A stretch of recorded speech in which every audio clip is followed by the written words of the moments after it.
الله نحمده ونستعينه ونستغفره ونعوذ بالله من شرور أنفسنا ومن سيئات أعمالنا. من يهده الله فلا مضل له ومن يضلل فلا هادي له، وأشهد أن لا إله إلا الله وحده لا شريك له، وأشهد أن محمدا عبده ورسوله. أما بعد، أشهد يا رسول الله أنك قد أديت الأمانة وبلغت الرسالة ونصحت الأمة وكشف الله بك الغمة وجاهدت في الله حق جهاده حتى أتاك اليقين، فجزاك الله عنا خير ما جزى نبيا عن أمته ورسولا عن رسالته. أما بعد، يا أيها الذين آمنوا اتقوا الله حق تقاته ولا تموتن إلا وأنتم مسلمون.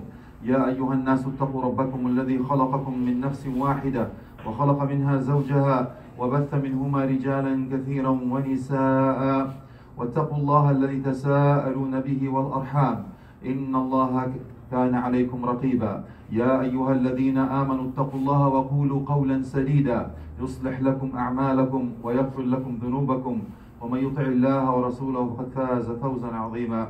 أما بعد, my dear brothers and sisters in Islam, today we're going to stop the akhlaq series for something that is current and everybody is talking about it.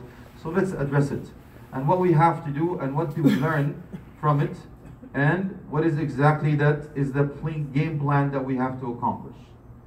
So today we're gonna call it a lesson of history through the eye of a gun, because we're simply gonna dissect the gun of the shooter and see exactly what he had on it and find out the link between all of them and what did they have in common, with the exception of one tribute, one on the positive side, the one that is actually had him on the front of the gun to be the lead. The rest are names of those who had in common of one goal, which is the anti-Muslims, and even numbers on that gun which had the battles. He even went so far back, he's done his homework, he actually went to the time of Umar ibn al-Aziz radiallahu anhu warda, 102 Hijri, which was 721 Miladi. So you'll find out that I printed all of this to make sure if anyone wants to refute it, it's there. So let's go into the site of the gun and going back in the history that was written on the gun and find out, should we just keep dreaming or wake up or stay asleep, man? So we have to understand that we learn from our history.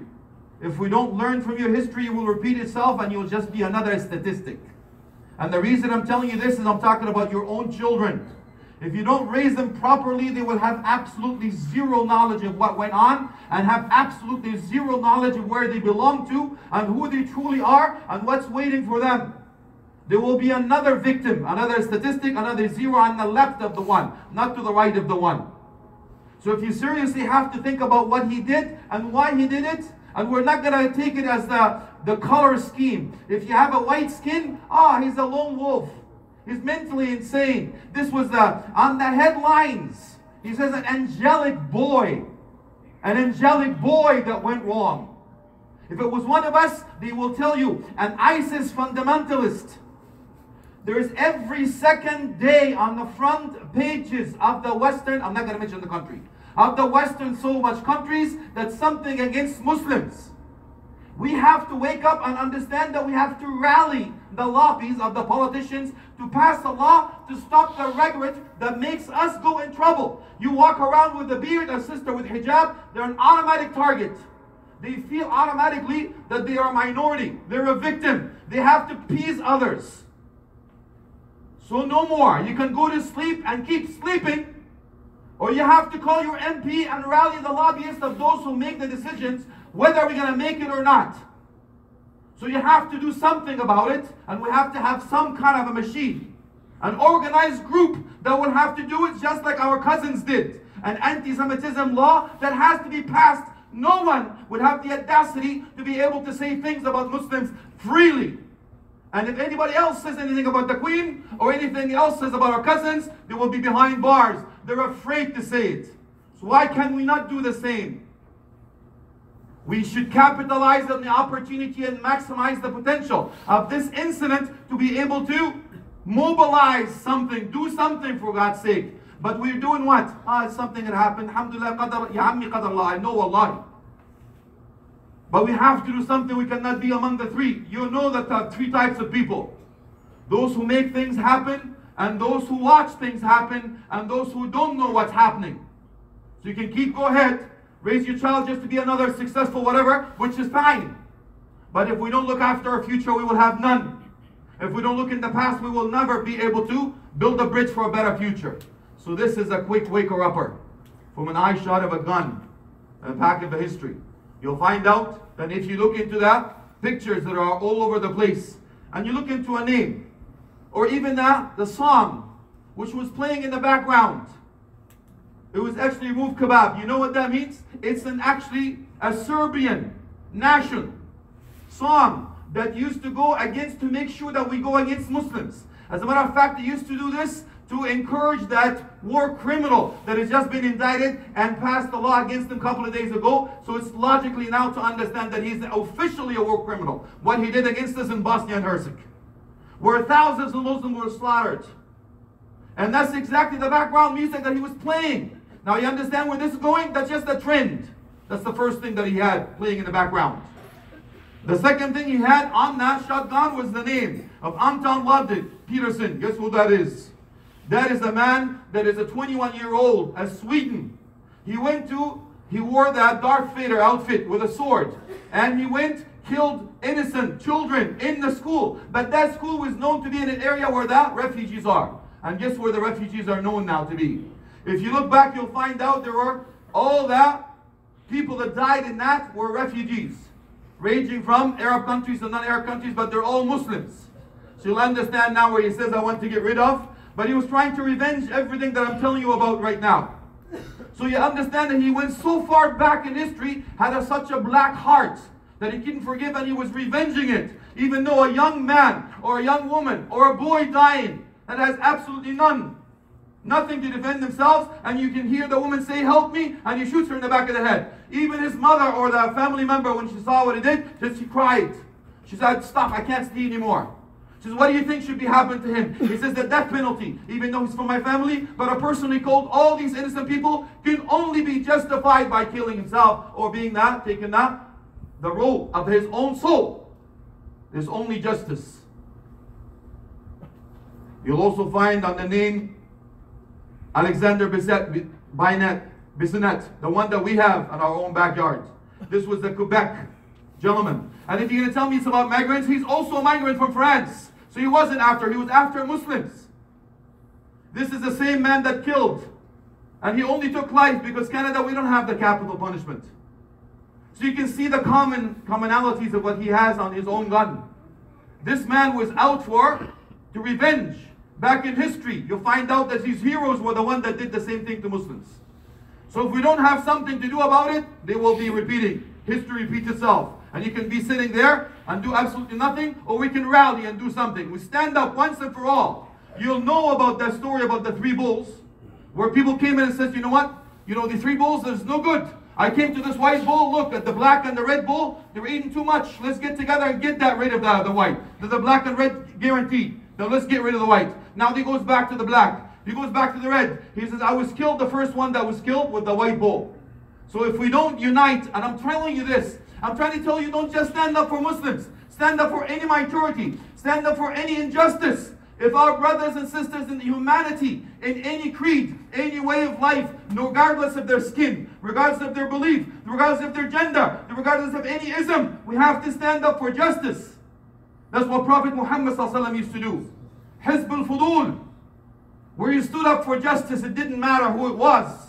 So if we hear something to our brothers and sisters in Christianity or Judaism or Hinduism or any ism, we have to stand up and fight for them just like we want them to stand up, fight up for us. So to unite and rally all the moderates, the people that have the cool heads, the one that has the logic, the wisdom behind things to see the future, and let's unite and pass the law that religion is off the thing. You can do whatever you like. You can do the funky chicken. You can raise the roof. You can do the Macarena. But there are fine lines where the freedom come back and harm others. That is not a freedom. That is not an opinion that you have. This is exactly what we are going to. I'm going to finish this and take you home, inshallah, on the second one.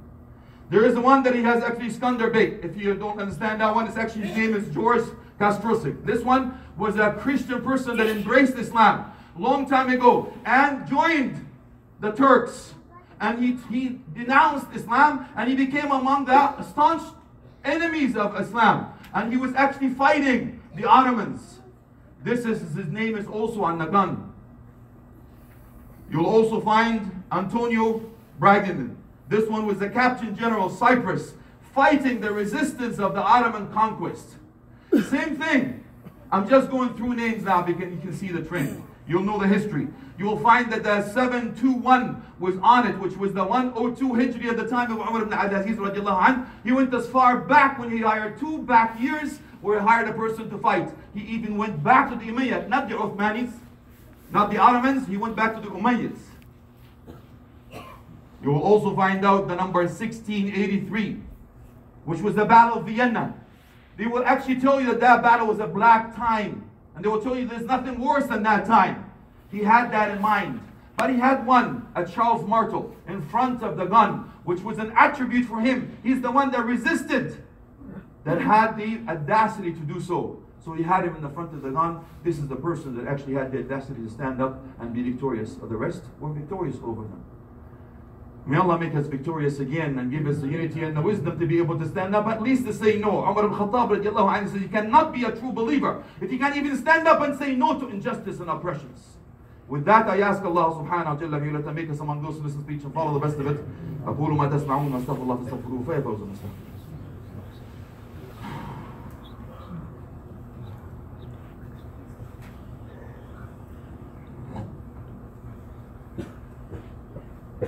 Alhamdulillah wahda wassalatu wassalamu ala man la nabiyya ba'da amma ba'd.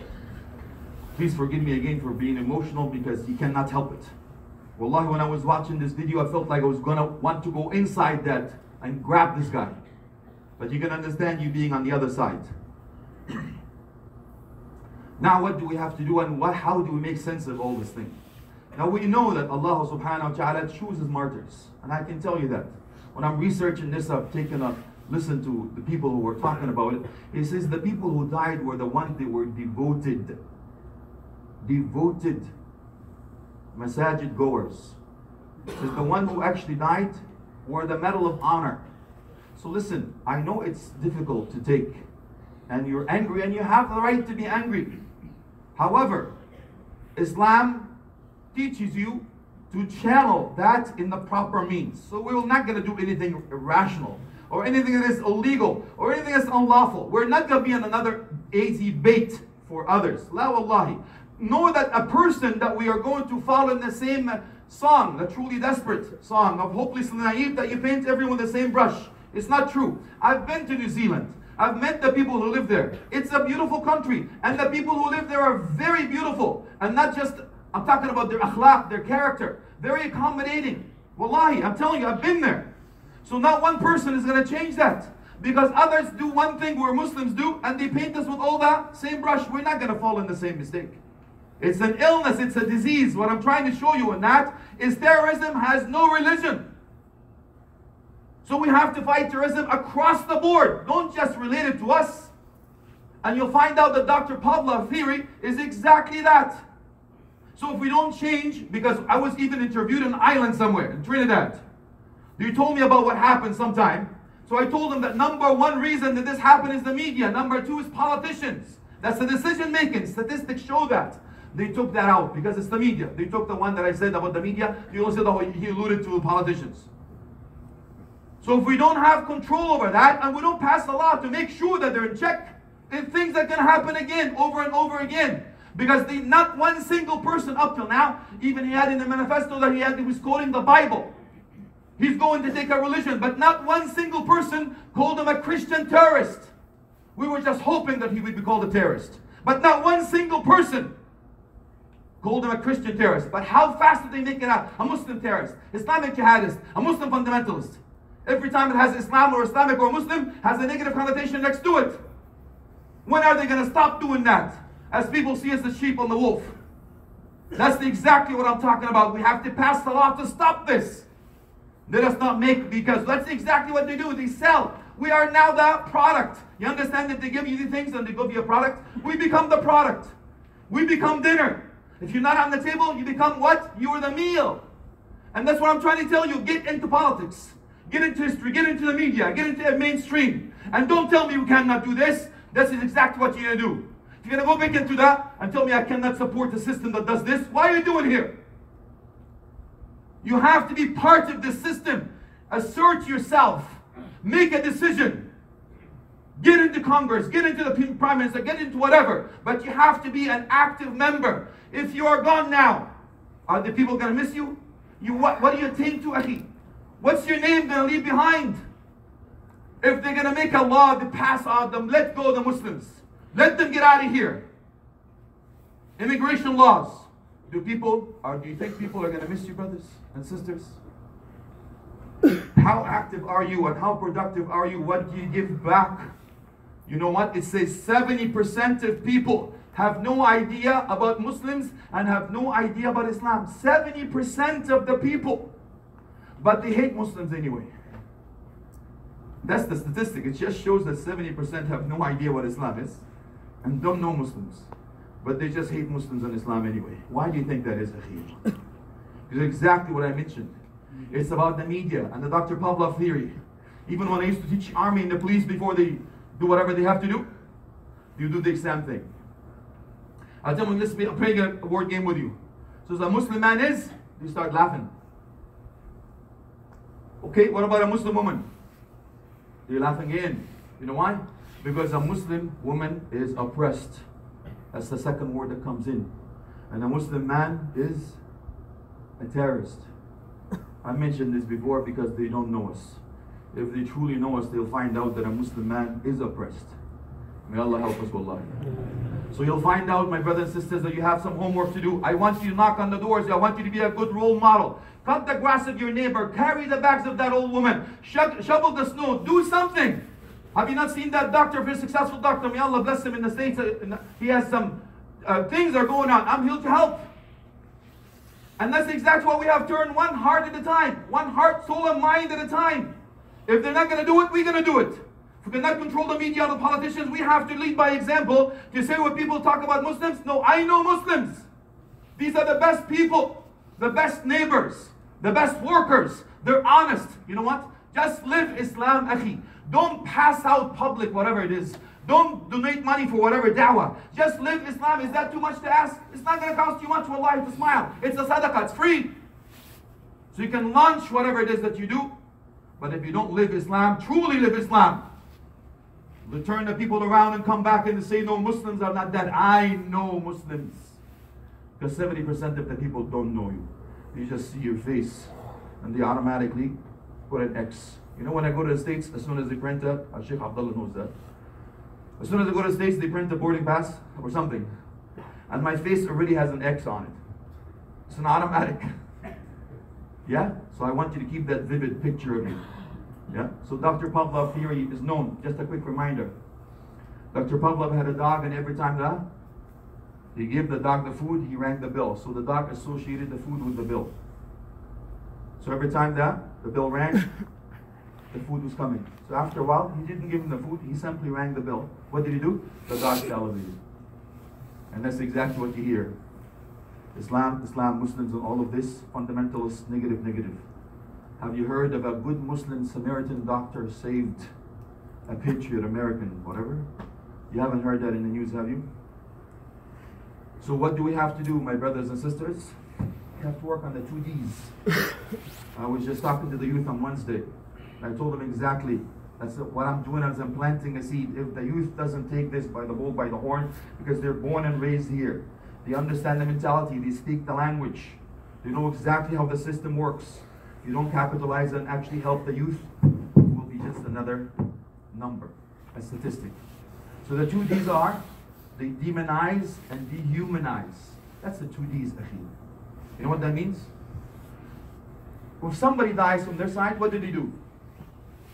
They show you the crying mother, the crying wife, the crying son. It's an orphan. Why? Because you can relate to that. It's a human that died. They show you the picture that it will touch your heart. Did you get angry with the Muslims? Look at what they did. They deprived somebody, a son from a father, and a wife from a husband, and a mother of the son, and so on. But when we die, what happens, man? 41 Palestinians died last night. what do we become? A number. Oh, we don't have mothers too? You think we came out of no father, no father? It's a miracle. Allahu Akbar. And we have no children? We have no spouses? We have no homes? We have nothing? No. So what they do is dehumanize you. And then demonize you. These are the evil people. These are the coming to take our countries. Take the list of land. Take our... and. You understand now the two Ds? So we have to work on that. But the vehicle is exactly that. So we have to go back to the ABCs and find out what we have to do. The leaders can sit back and do nothing. Or raise the children to do, you know what? Listen, son, don't worry about the politics here. Don't get involved. I just want you to be the best this and the best. I'm happy for you, wallahi, I'm happy for you. But they won't make it if they don't establish themselves here. They won't make it. You know, Maqasid Sharia has 5. The goals of the Sharia is to protect one's religion, protects one's life, protects one's honor and dignity, and protects your intellect, and protects your position. That's what it's all about. So we have the right to do so. Islam tells you, وَقَاتُلُوا الَّذِينَ يُقَاتِلُونَ كَافَّةً. Islam tells you this, fight those who fight you. Are we starting? No, but do we have the right to defend ourselves? Yes, we do. So let's defend ourselves. It's the same religion that told you, لا ينهاكم الله عن الذين لا يقاتلونكم في الدين ويخرجونكم من دياركم أن تبروهم وتقسطوا إليهم. You see the balance? It's the same religion that tells you, fight those who fight you. If they fight you, fight them back. Don't sit back and do nothing, turn the other cheek. It's the same religion that told you is, Allah subhanahu wa ta'ala does not hold you or hold you accountable of you being righteous, kind and just to those who don't fight you in your religion and don't take you out of your home. Do you see the balance, my brothers and sisters? That's exactly what I'm asking for today. So maybe one amongst us will take the helm. The leaders in the community will start a group that will go back and talk to the politicians. We will not stand it for this anymore. We're a human being just like you. We have dreams just like you. We have children just like you. We have homes just like you, careers just like you. We pay our taxes just like you. We have rights just like you. We cannot shove us aside and say they're just Muslims. No, no more. Today is the day that I'm hoping that this speech will touch somebody's heart that will do something to be able to lead this community to a better future.